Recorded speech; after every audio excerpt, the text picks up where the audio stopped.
Confused about how long your UGC NET certificate is valid? Is it forever or limited? आज हम इसे clarify करेंगे clearly latest rules के हिसाब से।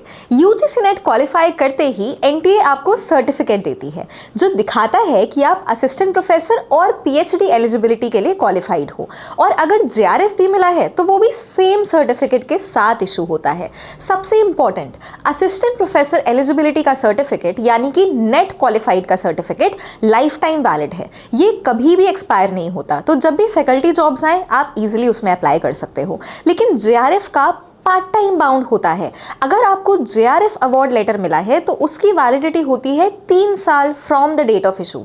इस 3 साल में आपको फेलोशिप एक्टिवेट करना होता है PhD रिसर्च के लिए। अब एक लेटेस्ट अपडेट, नेट स्कोर्स को PhD एडमिशन्स के लिए भी कंसिडर किया जा रहा है instead of other entrance test, जिनको हम बोलते हैं PhD ओनली क्वालिफाइड। इसका मतलब अगर आपने नेट क्वालिफाई किया है सिर्फ PhD के लिए, मतलब PhD ओनली कैटेगरी नंबर 3, तो ये PhD एडमिशन के लिए वैलिड होता है 1 साल स्कोर वैलिडिटी के अंदर। तो यूनिवर्सिटी 70% नेट का स्कोर प्लस 30% इंटरव्यू के बेसिस पे आपको PhD मेरिट लिस्ट में सेलेक्ट करती हैं।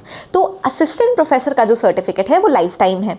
JRF अवार्ड का जो सर्टिफिकेट है वो 3 साल तक वैलिड है, और net score for PhD admission only is valid for 1 year score.